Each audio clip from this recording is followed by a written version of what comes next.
A genius, as defined by dictionary, is a person having an exceptional natural capacity of intellect, especially as shown in creative and original work in science, art, music, etc.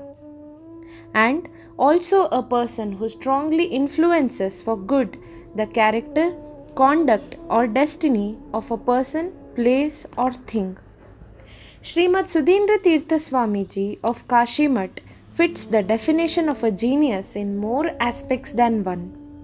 Srimad Sudhindra Tirtha Swamiji, the 20th in the lineage from Sri Yadavendra Tirtha, Srimad Yadavendra Tirtha was given Diksha by Sri Vijayendra Tirtha Kumbakonam and formed the Sri Kashimat Samsthan.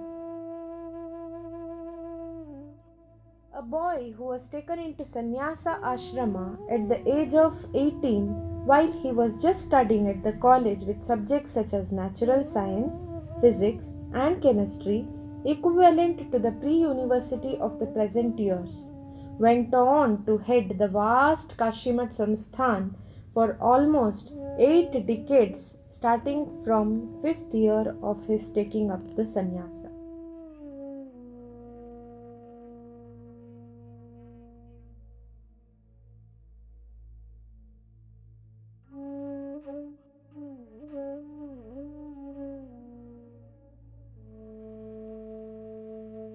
What with him being endowed with excellent grasping power, wonderful memory, and extraordinarily filled intelligence, and plenty of God's grace and Guru's blessings.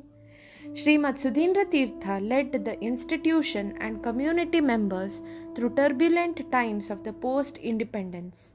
The effects of globalization and even today continues to guide the 21st century IT savvy generation.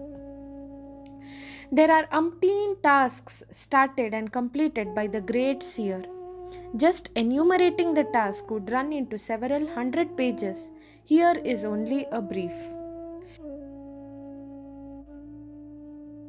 Sri Sudhindra Tirtha Swamiji has composed nearly 30 stotras in Chas Sanskrit, a feat that is hardly achieved by any of the ascetics these days. Not just ascetics, hardly achieved by a full time Sanskrit scholar of your too. Classification of the literary gems, works of Sri Sudhindra Tirtha based on the extolled deities, translation of these stotras into English, a read on the chandas, vrittas used across these different Sanskrit gems, tenets of Acharya Madhva's Tattvapada philosophy sprinkled in the works. The number of verses composed by Sri Sudhindra Tirtha is whooping 500.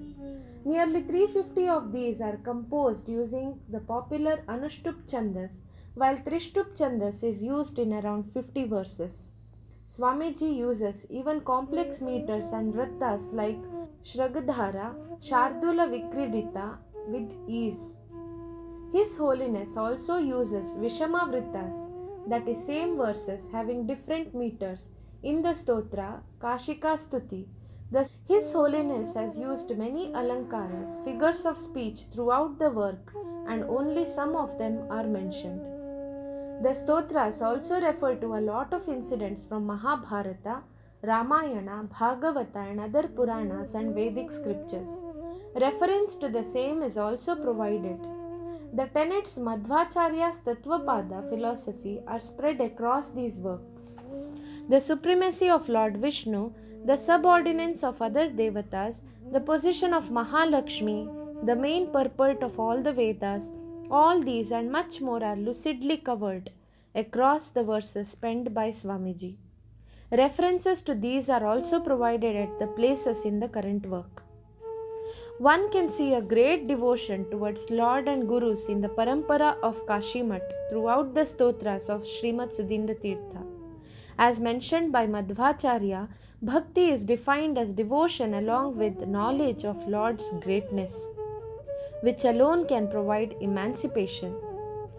Through these stotras, the seer has also helped devotees gain the same devotion combined with knowledge.